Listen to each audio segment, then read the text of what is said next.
What if death doesn't mean the end anymore? Imagine logging into your feed and seeing a birthday reminder for a friend who's been gone for years, or a suggested post from someone who passed away last summer.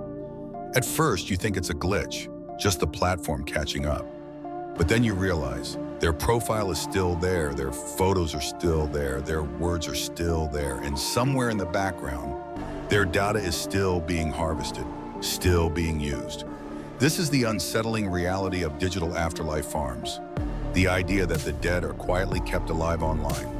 Their identities turned into endless resources for algorithms, artificial intelligence, and corporate profit. We like to think of death as final. When someone leaves this world, we bury them, we mourn them, and we let them rest. But in the digital age, the dead never truly go away. Their Facebook profiles remain. Their Gmail accounts exist. Their playlists, comments, search histories, and online purchases are still stored on servers. And while families think these are just memories, the truth is darker. Those memories are being mined. Consider this. Facebook alone admitted that by the end of this century, dead users could outnumber the living on its platform. Think about the scale of that. Billions of profiles belonging to people who can't log in, can't post, can't consent. Yet their data doesn't vanish. It becomes digital farmland. And the corporations that control it, they're the farmers. What do farmers do with land? They harvest it, they cultivate it, they extract value from it, and that's exactly what's happening here. Every photo tag, every message you ever sent is another data point. Data points are the raw material of artificial intelligence. And AI doesn't care whether you're alive or dead. It just needs data. So here's the horrifying truth. Your loved ones may already be working as unpaid laborers in the digital economy, long after their deaths. Their jokes, their browsing habits, their Spotify playlists are being fed into algorithms that train chatbots, recommendation systems, and marketing campaigns. They didn't sign a contract, they didn't give consent, but their ghost data lives on, feeding the machine, and it gets creepier. Companies are already experimenting with grief tech, chatbots that imitate the dead. Upload enough of someone's texts, emails, and voice recordings, and the AI can simulate them. Families are offered the chance to speak with their deceased loved ones through apps and services. It sounds comforting, but it's also the commodification of the dead. Once your likeness, your speech patterns, your personality can be replicated by code, who really owns you? What if your digital ghost could be rented out, resold, or reprogrammed? What if your data is being used to test marketing strategies, train sales bots, or fine-tune political persuasion engines? Imagine AI systems learning how to manipulate humans by studying conversations with people who no longer exist. It's happening quietly, in the background, with no transparency, and the scale is massive. Think of every platform you have ever touched. Twitter, Instagram, YouTube, TikTok, Reddit. Every post stays on their servers, whether you're alive or gone. Cloud storage isn't just convenient, it's eternal. You think you own your memories, but you don't. They do.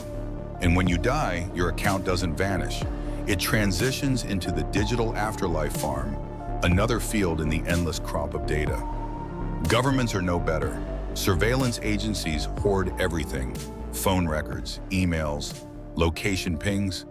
Dead citizens aren't exempt. In fact, they're perfect subjects. No legal pushback, no lawsuits, no privacy complaints. Their records become safe training grounds for experimental AI systems, from facial recognition to predictive policing. The dead become test cases for technologies that will eventually be used on the living. And here's where it gets even more disturbing. Tech companies are already preparing to monetize death directly. Some are building platforms that will offer digital immortality subscriptions, services where your loved ones can interact with your avatar long after you're gone.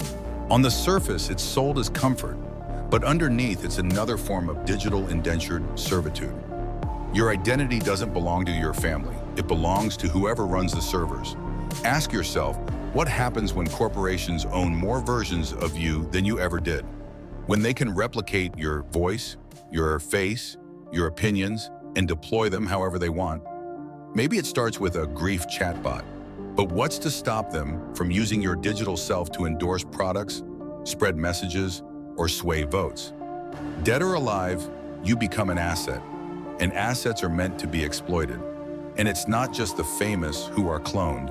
Sure, celebrities' voices and likenesses are already copied into holograms and AI tools. But the real gold mine is ordinary people. Everyday conversations, everyday habits, everyday clicks. Because that's the raw, messy data that makes AI truly human. And the only way to scale AI to billions of users is to feed it billions of ghosts. Think about the ethics. In the physical world, using a dead person's body without consent would be unthinkable. But online, their digital bodies, their photos, words, voices, are plundered without question. Why? Because most people don't even realize it's happening. We assume accounts vanish. We assume companies delete them. But deletion is rare. Retention is profitable. Even the language tells you everything. Tech companies talk about user retention. Not just keeping you while you're alive, but keeping your ghost after you're gone. And here's where it circles back to power. If corporations and governments can command the voices of the dead, they control the narrative of the living. Imagine millions of AI simulated profiles quietly amplifying certain messages, products, or ideologies. Would you be able to tell the difference between a live account and a digital ghost farm?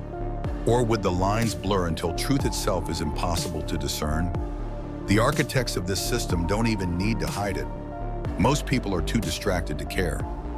They scroll past the memorialized accounts. They ignore the birthday reminders. They laugh at grief bots as gimmicks. Meanwhile, the farms grow. Every death becomes another data set, every profile another crop, and the cycle never stops. So ask yourself, when you die, will you rest, or will you be harvested?